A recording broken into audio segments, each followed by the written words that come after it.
Ассалаумағалейкум барша қазақ елі және мен арнам жазушылары. Бүгінгі біздің тақырыбымыз тауық қора жайында, тауық қора және мен тауықтарым жайында. Мынау көріп тұрғандарыңыздай мен тауық қора.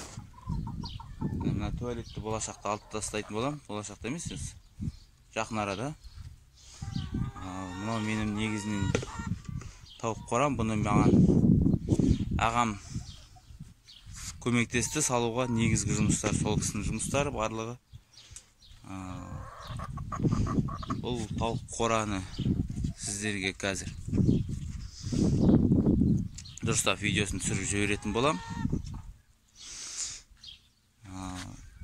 Енді бұл тауық қораның ішіне көрейік, кіріп.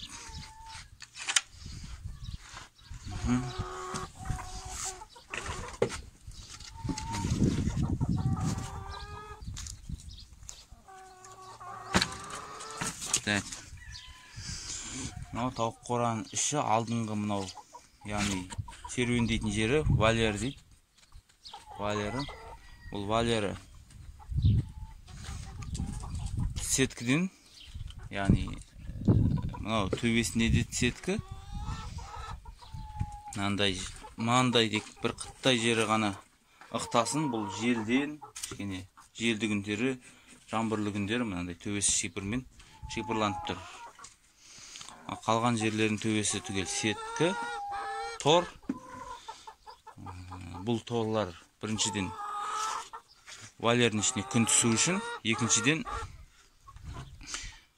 бөгде құстардың, яғни көгершіннің әсіресе вольердің ішіне кіріп тауықтардың жеміне ортақтаспау үшін, яғни басқа құстардың тауықтарға кедергі болмас үшін.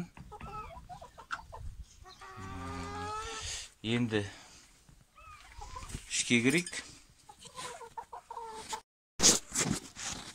Мынау тауық қораның іші көріп тұрғаныңыздар. Бұл тауық қораның іші биіктігі шамамен 2 метрдай. 2 метр 10 бекен, сондай 2 метр үстінде тұр. Сосын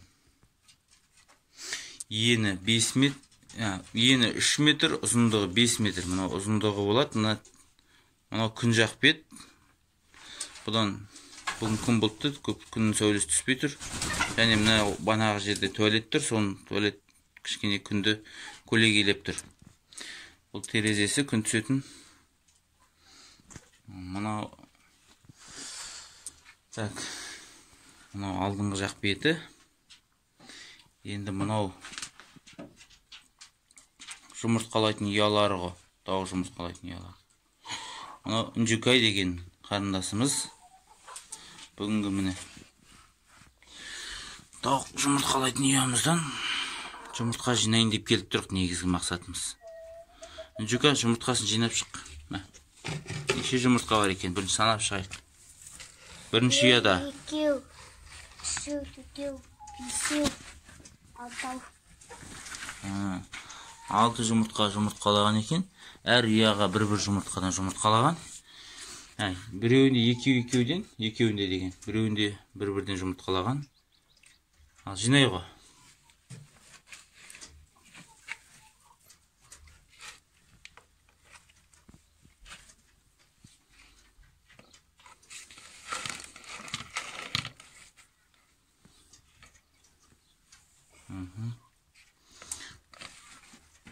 Бұл ұяны да интернеттен қарап, ютубтан қарап салдық.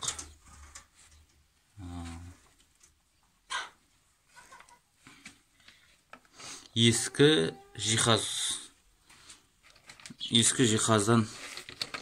салдық, қалдықтарынан. Ал енді әзірге осы. Міне, мынау тауықтарым болды. Жақсы, келесі кездескенше сау болыңыздар, аман болыңыздар. Арнама жазылыңыздар. Мен көп кеңес айта алмаймын. Мен көбін Өйткені мен өзім жаңадан бастап жатқан, құсты жаңадан бастап асырап жатқан адаммын. Жалпы айтып кетер бір нәрсе, бұл қоранмен шамамен бір 100 тауыққа деп есептеп салдым енді. Қалай ойлайсыздар, 100 тауық бұған сия ма? Яғни шамамен неше тауық сиятынын маған айтып, пікірлеріңізді жазып жіберсеңіздер, ырза болар едім. Жақсы, сау болыңыздар.